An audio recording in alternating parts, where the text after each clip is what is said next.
your legs media. You know what to do. Hit the like button, subscribe to the channel. Thanks. We got lots of stuff coming up.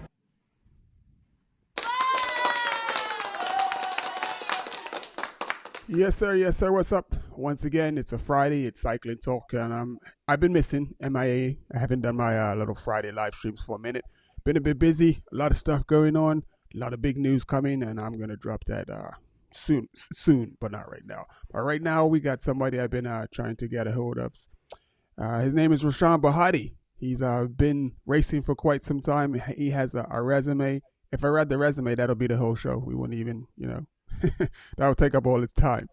But anyway, I was just thank Rahsaan for being here. He's a busy man. He's in LA. He's going to correct me on something because I said something about something and I was completely wrong about it. But anyway, we'll get into that.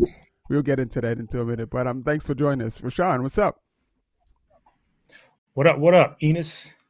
So there you go. And what's going on? You hear me man? all right? I can hear you loud and clear. What's going on, man? Everything, man.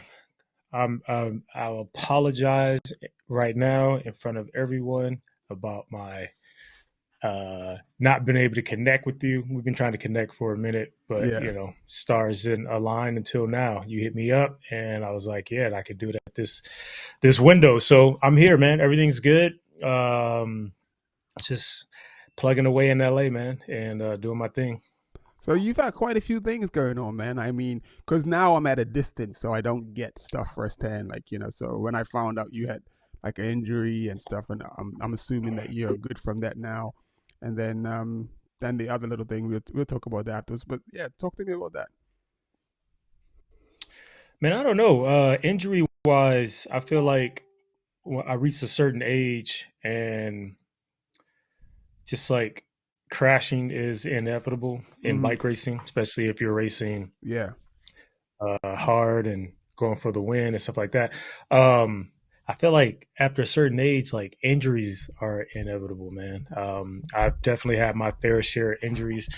Something, happens like at least every year. And I hate to put that in the universe, but just my track record, there's always been something either from an injury, from actually like something that happened on the bike, back injury.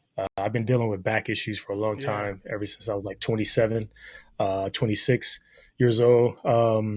And also, if it's not that, it's having an operation because you've been putting off an injury or putting off something that's been nagging you. So you finally get to the point where it's like, all right, now I'm gonna bite the bullet and I'm gonna get it done.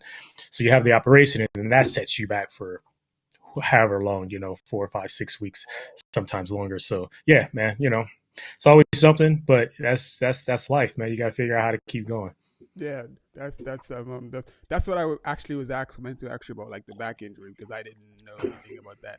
So, and that's what you told me about. Yeah, So, but that's getting better it's now. it's from racing bikes, man. I think anyone in their right mind would tell you that the sport that we do, yes, we love it a lot, but when it comes to like the posture that we sit in, Mm-hmm.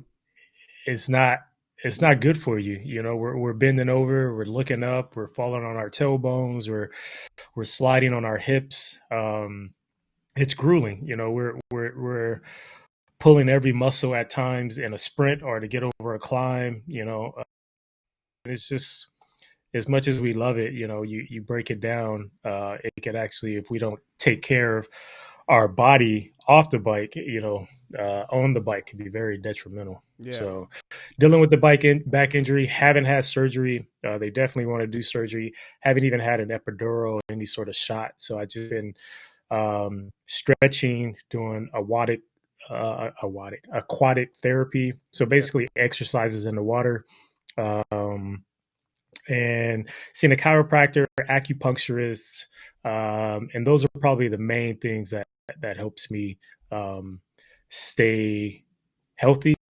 And then the next big thing is orthotics for your shoes and making sure you have a really nice mattress that you sleep on. That's crazy that you say all that because I constantly tell people that like cycling is not a natural activity for the body. It's something your body has to learn to do. So yeah, that part. Everything was Sean said Yeah. just alludes to that part. So let's get into Mr. Bahati and like what's going on with the race career and the race scene. What's going on with that? Because I thought you Career is retired. over, man. Yeah, I thought you I retired. did retire. I'm definitely retired. I'm just doing the old man category now because I can. I'm 40 plus.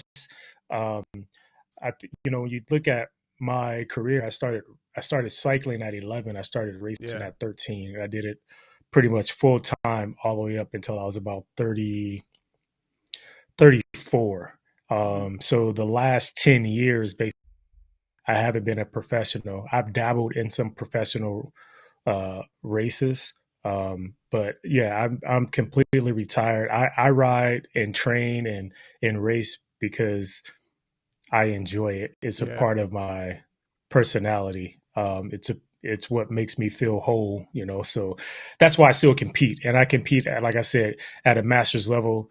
And in the United States, the master's level is actually pretty high quality racing. So you can't take it too lightly, but I Hmm. also either. You know, I still enjoy myself, do the things that I didn't do when I was a pro, like stay up late, have dessert, drink beers while laying in the bed, stuff like that.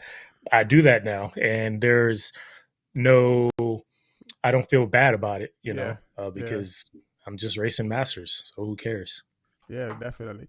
So, dude, I mean, for those people who really don't know who Rahsaan Bahati and everything that he's done, I'm gonna just tell you go into like the Google and stuff and search him. The guy's 10-time national champion. I mean, he's got a lot of accolades, and I'm not like glossing over it or ignoring that. But what I do want to talk with him about, because I know he has his programs that he's like working with young people and stuff. So I wanted to just tap into that. Like, how's that going? Like with the young people and stuff. Yeah, so next month will be 14 years that I've had the foundation, and our mission is to help inner city youth rise above their circumstances. And we do that through education, music, and sports, three things that I'm passionate about. Um, and yes, we have a program with the Los Angeles Unified School District. We also have programs with Boys and Girls Clubs. We have independent groups, like for instance, like um, children that have been victims of violent crimes, and that's through Los Angeles Police Department. Mm-hmm. Um, we work with smaller organizations and private schools out of Compton, where I grew up, and yeah, we like I said, we're trying to encourage them to rise above their circumstances and not let where where they grow up define the outcome of their life. And I can say that because that's where I grew up, and I could have very easily fallen into the trap of staying in Compton and doing what a majority of my peers was doing when I was growing up. But luckily for me, I found cycling, and it changed everything. So what do you see like for these kids? Like what would you like to see like, happen for some of these kids that get to pass through and you actually get to touch or help out? Just to bust the bubble that they live in. You know, we're not Mm-hmm. trying to find the next greatest cyclist. We just want them to realize that there's things out in the world that can open up doors for you. Cycling opened up doors for me if I would have been a professional or not. Right? We donate bikes to to some of our students every December, and we actually expanded that to New York, and we do it at the Harlem skyscraper crit over Father's Day. And so, bike is just a tool to help them identify who they are and who they can become. You know what I mean? It's like Yeah. using that bike as a tool to get out of their neighborhood, to use it for transportation, for exercise, even if it's for utility purposes, like going to the store. All those things as you grow up change your perspective on life. You know Yeah. what I mean? You realize that you can ride a bike faster than a New York bus maybe can get you 4 or 5 blocks, Yeah, through the city, yeah. or maybe even the train at times. You know what I mean? So it's just really just trying to just open their minds to let them know that the sky is not the limit. You know, well beyond the sky, and the bike is a tool to help them achieve that. Definitely, definitely. So what was your so far, but like what's been the biggest takeaway or most inspirational moment like helping these kids? Like what moment stands out the most? Oh man, that's a good question. I would say now that we're entering our 14th year, there's kids that we first started working with 14 years ago, and they were 13, 14, 15 years old. And now they're full on adults, and you see them doing great in life. And also, uh, it reciprocates, right? It's Mm-hmm. now they may not have a foundation, but they're doing things in their community. They're more willing to help the next person. They're going out of their way to do things. They may be a cyclist. This is a perfect example. There's a young man. He came through our program. He rides bikes. He's a full on cyclist now. Not a bike racer, but loves Yeah. cycling as his hobby. And now he sees the youth that's struggling to have the bike that's that's compatible or comparable to his the kids that he has to race. So what does he do? He goes out and buys a bike so this kid can compete at a high level on a fair playing ground. So like I think those are the type of examples that is created when they come through a system where people show them that they care, Yeah. and people show them that there's a big world ahead of you that care too, but let's start here. So that's dope. That I all I can see is like, so instead of a tree just growing up, it's a tree that's actually growing branches because some trees are not fruitful. Mm-hmm. So that's dope. That's dope, and I'm pretty sure the Yeah. kids appreciate it. So like, um, where you at? Where you at, and where you live? Like, I was there for 4 years, LA. So I'm gonna segue into like just the culture of LA and just the culture of bike riding in LA. What are some of the things that like stand out for you or yeah, I'm gonna ask that question first. What are the things that stand out for you like when just riding bikes around LA? There's of course good and bad, right? The good is that LA has some of the most diverse riding in the world, and I've been all over the world, right? There's not a lot of places where you could ride absolutely flat for hours and not see a hill, Yep. like be in a desert, for instance. Um, and in the same vicinity, you can make a left turn, change directions, and start going up a 2,000 meter climb and be in the snow, all within like 4 hours, right? Or you go to completely opposite direction and you're riding along famous Pacific Coast Highway through Malibu into Ventura with the ocean on your left and the mountains on your right.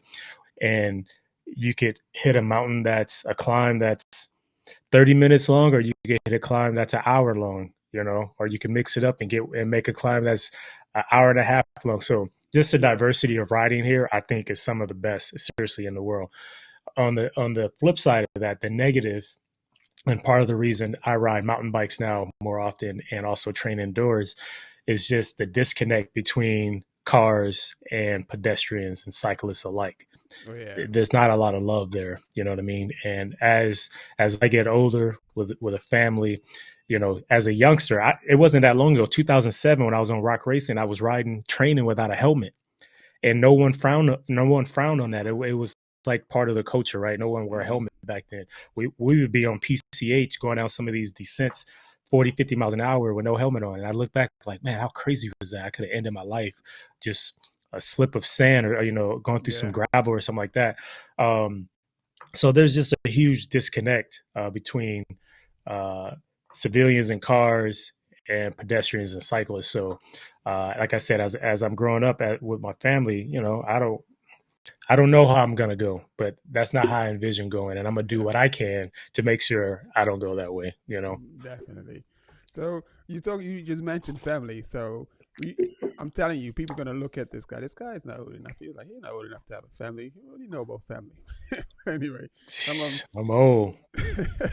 he did disclose his age earlier in the live stream, but like your kids, like when the kids were coming up and stuff, you doing all of your racing and everything. Were you thinking of them in the sport, or did you like Like, what was your mindset? Did you like want them to get in the sport, or like you want them to do something else? Yeah, so I had my wife and I had kids pretty young. I was because we were the same age. We were 23, and so that was like a really scary time in life because I was racing, still trying to be a professional, but I was Hmm. also in school at Indiana University, and I was kind of at this crossroads where I didn't know if I was going to go into corporate world or follow my passion and my dream to be a bike racer. Yeah, And then boom, we're having a child, and she's in California, I'm in Indiana. In hindsight, honestly, it was the best. She's in her third year of college. Um, she's doing great in school. She's an athlete, and she's almost done with a 4 year university. hmm, And we're still young, and we have a lot of life ahead of us. So that's I guess that's the blessing. If you could figure it out and get over the hump of having kids young, the blessing is that you could be empty nesters within the earlier years of your life. definitely. And then yeah, so when my first daughter was born, man, I was full gas, buying all the bike stuff for her, all the little baby gloves, the helmets. I bought the little carrier for the back, taking her on bike rides with me. And honestly, putting her in the carrier in the little trailer was probably some of the best training in my life. You have a trailer that's probably about 20 pounds, and then you put a kid back there that's probably another 40 to 60 pounds. So you're carrying around 80 pounds, 90 pounds. And I would go train. I would never go in the hills, but I would ride flats all day long, do Yeah. 4 or 5 hours with her in the back. That was some of the What best was she training. like in the back? What was she like the whole time? Like, was she She fussy? was cool. Yeah. No, no, no, not at all, man, not at all. And remember, this is before any iPads, any Apple phones. Kids just enjoyed being outdoors. You know what I mean? Like riding along the beach. And she used to read a lot back there. You put a book back there. You put a couple Yeah. juicy cups, and you was straight, man. You had to stop maybe a couple of times, use the restroom, and maybe get a bite to eat. But it was How it long was would so those easy. rides You be? didn't have the influence. I would ride like probably max 5 hours, but average I would say I would ride about Wow. 3.5 hours. Yeah, Wow. With the kids in the back, 5 hours. Damn. yeah. I think. And then I did two kids, and that got really hard doing Yeah. two kids, and all my bikes were carbon. I was starting to put a lot of stress on the frame, Yeah. and then that's when I stopped. As my oldest daughter got bigger and they got heavier, I was like, all right, it's time for y'all to start riding. Yeah. Yeah. Yeah. Because I think the longest ride I did with my daughter was probably about 2 hours. Her mom was just Yeah, like, her mom wasn't having it. So even though I was doing all the safety stuff, yeah, she was yeah, whatever.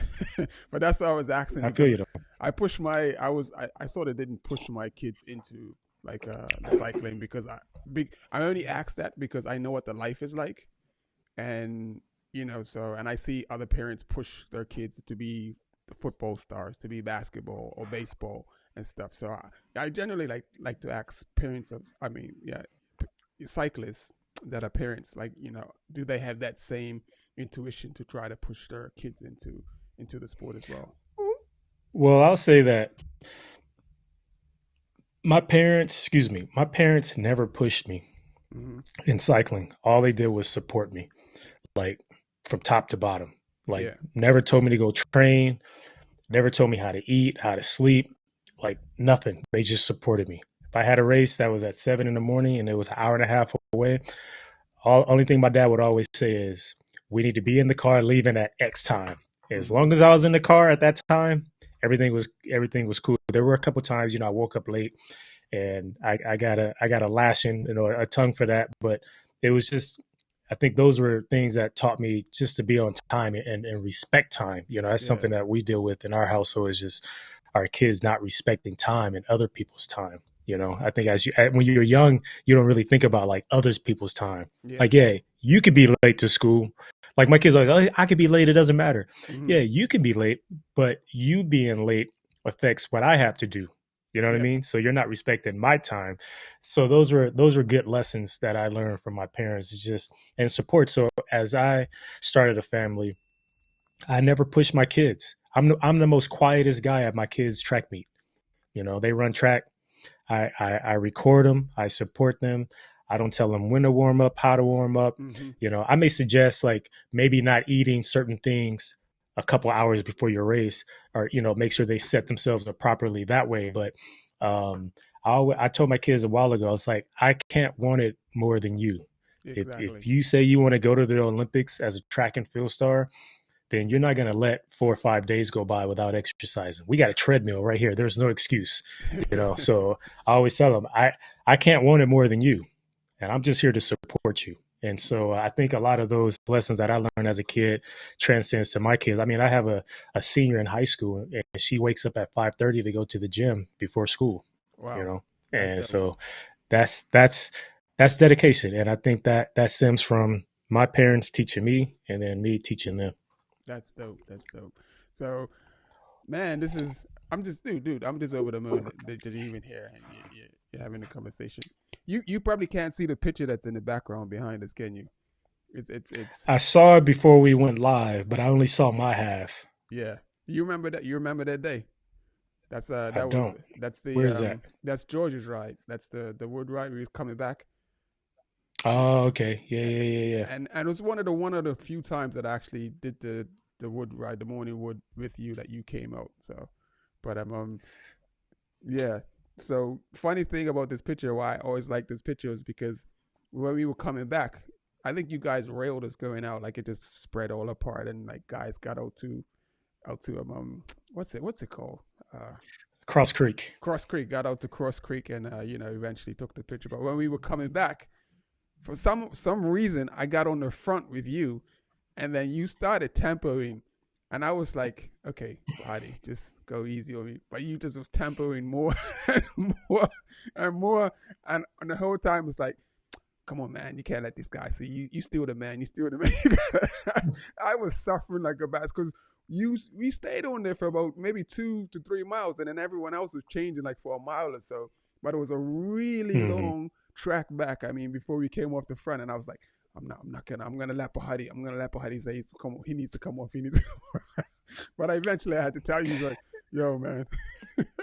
Hey, it happens to everyone, man. Yeah, I've been in your position too, so don't feel bad about it. I mean, it's levels to it, right? So yeah, there's always someone else that's going to be able to hold an endurance pace a little harder and longer than you, and but that's what makes it fun too. And every time I ride, I try to make sure I'm maximizing my ride. So I was probably training for something at yeah, that point, yeah. You and was. so I just didn't want to sit on the back, and I'm sure I had in my mind that I wanted to ride tempo all the way back into LA Yeah, and then cruise home. So I'm always every time I get on the bike, it's for a reason. Is I'm not really just out there to be out there. You know what I mean? yeah. Form follows technique. And the funny thing is, I actually wanted to be on the front, and I wanted to like because I was actually trying to get myself back into some decent shape. But sometimes you just bite off a bit more than you can chew, and you just it is what it is. But yeah, Yeah. so those are there are some iconic rides that are in LA that a lot of people don't know about. So the morning wood, I don't know if that's still going because George Shup's not there. But then It's not. okay, so then you got the does Elijah still have his donut ride on Friday? You guys still do that? Yeah, yeah, yeah. The donut ride is still there. It's pretty strong. I think it's a really good ride for the community because it's for the most part it's chill, and you get to see a little quick different part of LA without getting too far, going up in Mm-hmm. the Palisades, across Sunset, and stuff like that. I think it's a cool ride for the community. I definitely think it's a dope ride. Like you said, it's chill and you can like socialize and like yeah, it's definitely dope. So shout out to Elijah, because Elijah's the man. But anyway, so then you He got ain't shit. I didn't say it. I don't want to say it, but Elijah, what's up, man? Peace out. The other thing is like the NPR ride. I tell people like a lot about like some of the rides that happen in LA. Like so, like you got the NPR ride, and I think the daddy of the ride for me is on Saturday mornings. It's the what is it? The Saturday morning ride that goes down to what's The the one name? down PCH Down PCH, yeah. now ride. Now ride. And I tell people, well, what's your description? Like, if someone says they wanted to come to a ride, what would you tell them they should, what they require to actually do the now ride?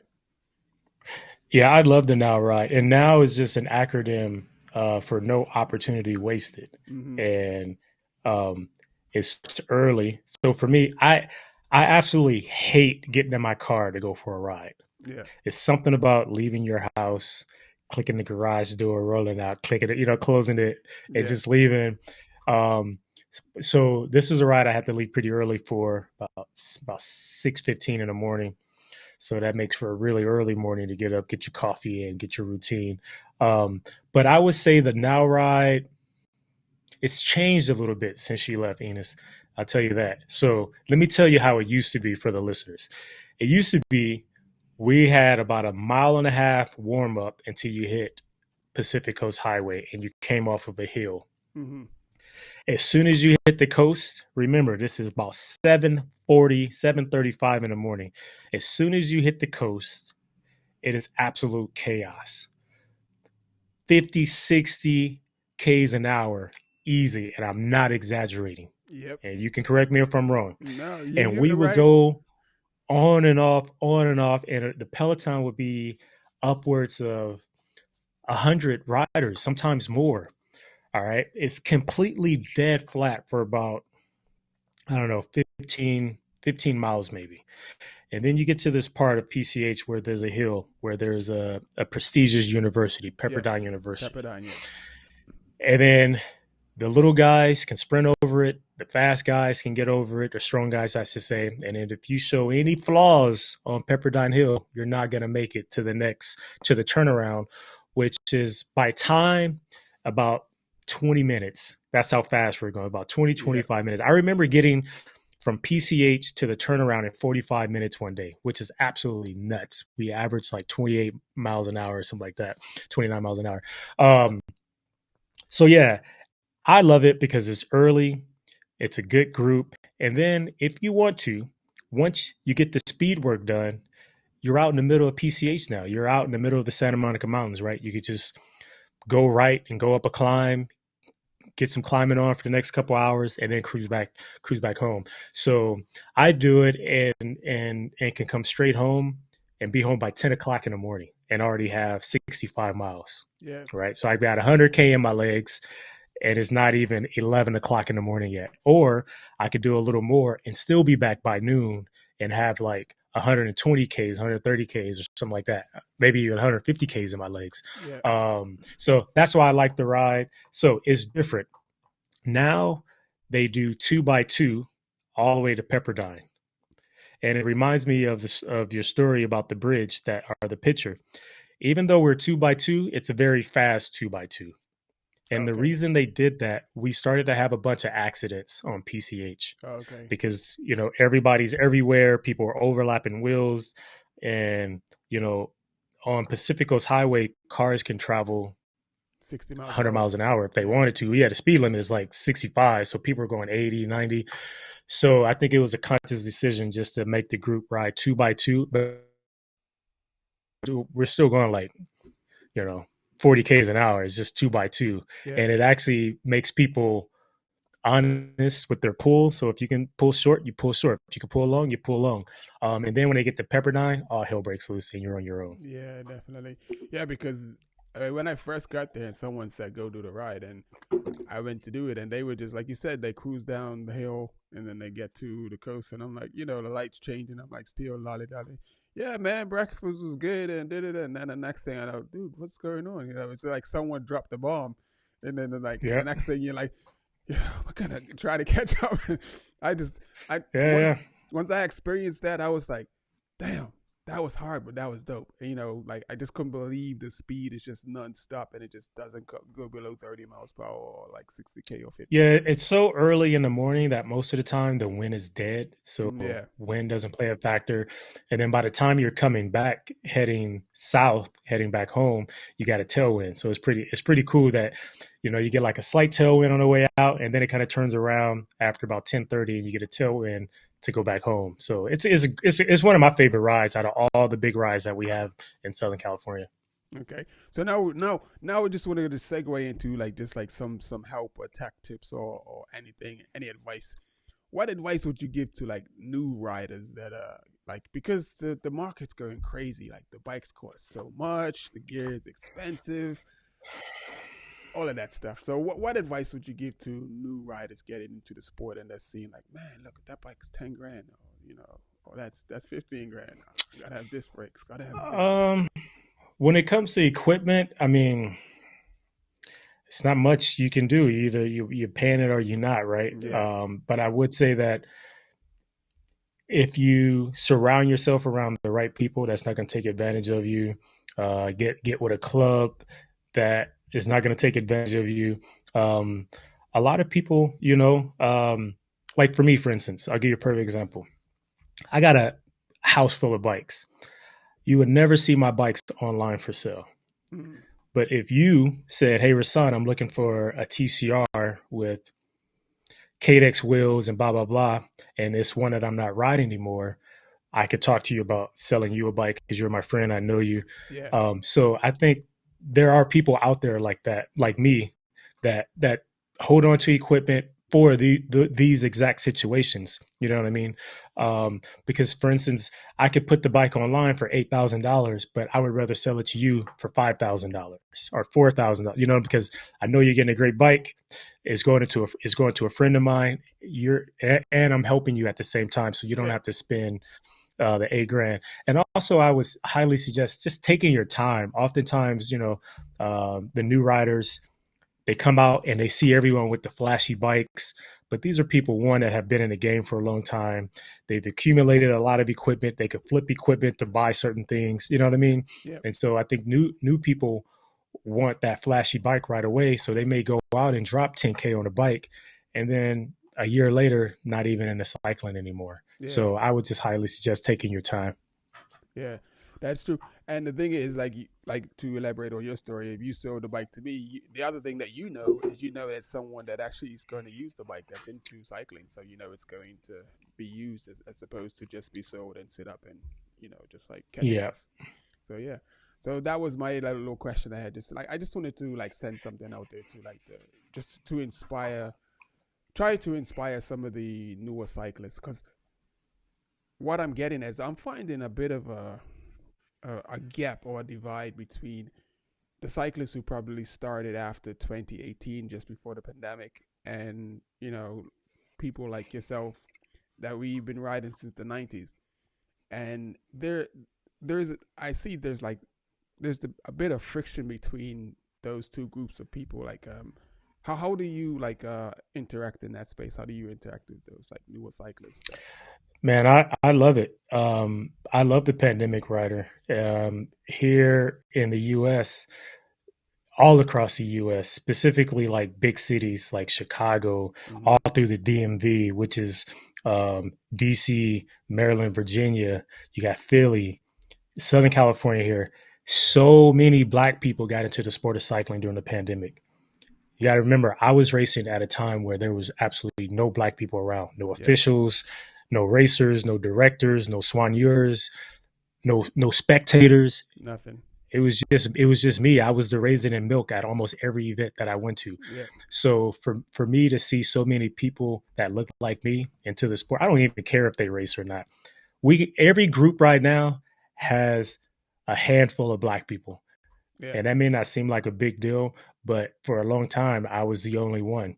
You know what I mean? And so it's helping, actually, the bigger scope is that it's helping break down barriers, you know what I mean, within our sport, because now you get to intermingle with people that you normally wouldn't have because you thought they was a part of this group and they was a part of that group. Yep. And you all know it don't matter what you look like. Either you got it on the bike or you don't. Yep. You You know what I'm can't. saying? So when we You come together, can't lie on the bike. we come together, it's all good. Yeah. You can't hide or lie on the bike. It's just like it is what it is. Yeah. So to answer your question directly, I absolutely love it, man. And I haven't seen much of a drop off, which is pretty cool. People, they're still hanging in there and they're still embracing the sport and actually starting their own lane. Starting their Yeah. own clubs, starting their own brands, clothing brands. Making events. It's dope.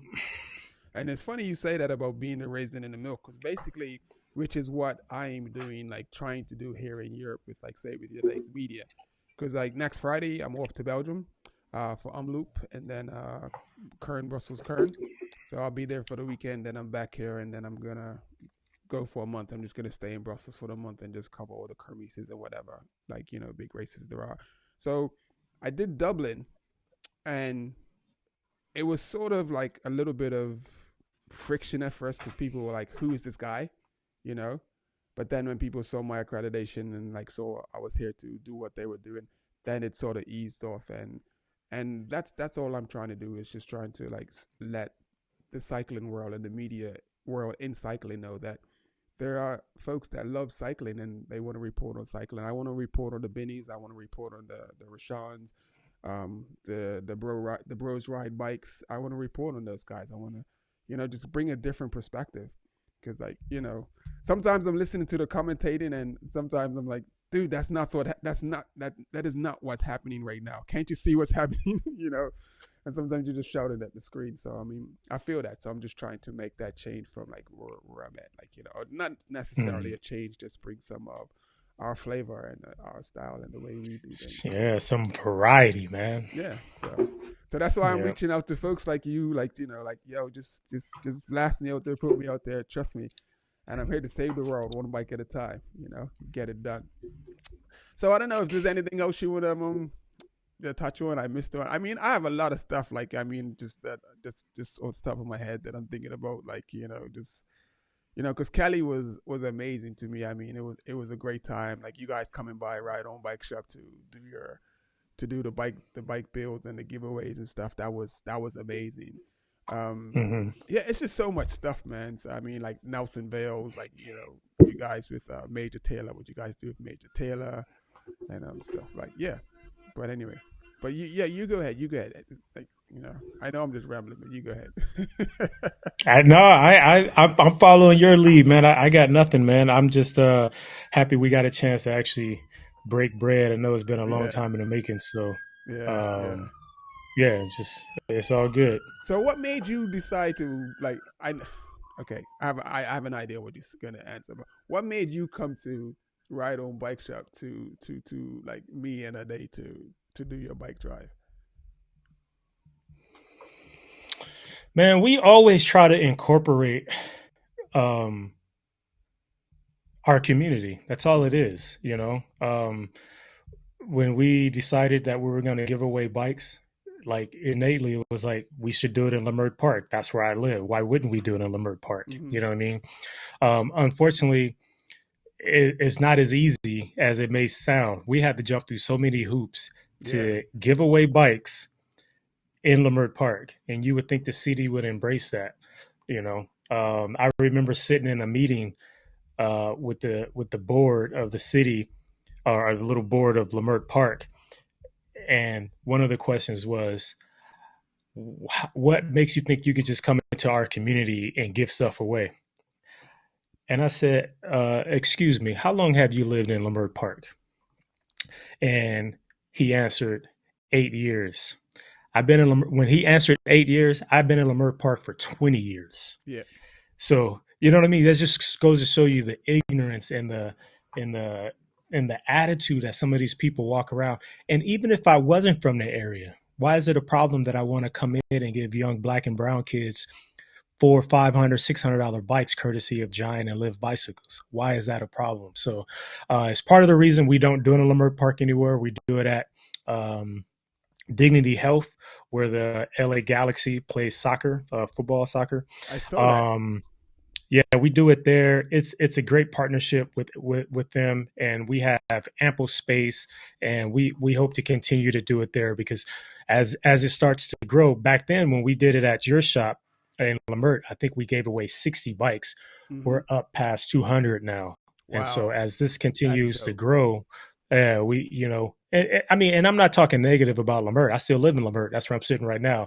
It's just that at that time, I thought it was the best place to do it. Mm-hmm. And after a couple years, we outgrew it, and Yeah. maybe one day we'll outgrow Dignity Health as well, which will be Yeah. amazing. Yeah, that's so dope. That's so dope. I feel everything you just said because like obviously like having the shop there, you don't you're preaching to the choir and it's actually no need to even go into it and we just leave it at that. And I'm just glad to see that you guys are growing and things are like prospering and you're so how's so tell me like I saw something that said you said I'm not leaving methods to winning. Finish the sentence. I thought you was writing going to write for someone else. Yeah, you said Butcher Box, man. That's a pro team. I'm not riding for Butcher Box. You couldn't pay me enough to go join a pro team right now, especially crits. Uh-huh. I have absolutely no desire to race as a pro, or not that I don't love racing. Yeah. Like if time wasn't an issue, if making money wasn't an issue, and some of the other goals I have in life wasn't in front of me, yeah, sure, why not? I'll be the 40-plus-year-old guy on a pro team, probably, not being too cocky, but probably better than most of the guys on the team. I'm just, I've, yeah. Anyway, so yeah, no, so Methods to Winning is a for-profit business that was started with Kenneth Vinson, Justin Williams, Sharon Smith, and myself. Uh-huh. Um, Justin has since, done what he's doing, amazing things, and so he's not as involved as he was in the beginning. But Ken kind of heads up the organization along with Sharon and I, and we put on the Eldorado Crit Series. We put on the Grand Fondo, which you know about, Mm-hmm. Circle of Doom. Yeah. We have all club rides. Um, we have all sorts of stuff that fall under Methods to Winning. Um, and so when I say I'm not leaving Methods to Winning, I'm not leaving the business. Mm-hmm. We also had a masters team. It's pay as you play, or play as you pay, whatever it is. Yeah, yeah. We don't have any dollar sponsors or nothing like that. We just a group of guys that love to race bikes, and a pretty dominant team, especially on in the Southern California region. But we had a bunch of success too, domestically. And so just my part, I'm at a point in my life where I wanted to achieve some other things, and I had some opportunities on the table. So it's the reason why I left the race team, Yeah. Methods to Winning race team, to join Texas Roadhouse Masters team, which is one of the longest running Masters team in the U.S. I think 20 plus years or something like that. Okay. So I'll be doing some endurance events this year. I'll be doing some mountain bike events this year, doing some longer fundraiser rides, for instance, like the Tour de Rouge, which goes from Houston to New Orleans, 6 days. I think it's close to 700 miles. So just stepping outside the box. And then the end of the year, the goal is to race Masters Worlds in Roubaix. That's in October. So I got all these things kind of lined up, but the real big goal is at the end of the year racing the track. So Roubaix, France. Yeah. Yeah, Francais. France. So that's crazy because I'm trying not to put my. I'm trying to keep it secretive. So my long term play is actually to move to Belgium, basically. So the thing is, I might be there when if you actually get to that, I actually might be there at the time. Come and take some pictures and stuff. And Yeah, I see no reason why I wouldn't get there. I've been riding on the track now for the last, I don't know, 2.5 months. I yeah. know it's a long way away, so I'm not trying to burn myself out on the track yet. I'm usually road heavy, and then about 2 months out, I'll really, really start focusing on the track. Right now, I'm just getting those track legs, which is it's been a while. So Mm. I'm going out about twice a week, getting some good riding in, and once I start beefing up my road program, and then transition, get the summer racing and all that stuff out of the way, and then transition in the track, I should be good to go and give it a good shot at a world stage level for Masters. That'd be so dope, man. I'm gonna like wish you the best, and hopefully we get to see you, man. What's your time like? Because it's 40 going on 45 minutes. What's your just check in and make Yeah, I sure. got to wrap up pretty soon because I got some work to do. I got a call coming up. I need to be ready for it in 15 minutes. But Okay, yeah, man, okay. this was great. And yeah, if when I get to Europe, man, quite a bit actually. I was just in Bath right before the new year, and I should be going back to Bath pretty soon. So I Hmm. hit you up. Maybe we could do this live. Definitely, man. That would be dope. I like the studio things. My things tend to come out a whole lot better when I had the studio set up and everything. So, but yeah, Yeah, for sure. I definitely appreciate you, man. Yeah, no problem, man. And you guys got to stop with the jokes on me, man. I'm sensitive, so you know what I'm saying. So just go easy on me, yeah. Somebody cracking on you. Nah, man. Buddy, you know how you stay. Don't even try that. Don't even try that. But anyway, man, I really, really appreciate you folks, this has been Rahsaan Bahati. It's been a pleasure having him on talking. He's gonna be out. I'm gonna be on here for a little bit, so I mean, I might even still be here by the time you finish your meeting and stuff. So I'm just gonna talk to myself for a little while, talk about All what's right, going man. on in cycling. So anyway, folks, That's right. Rahsaan Bahati. Go ahead, sorry. Later, man. All right, Peace. peace. So let me just.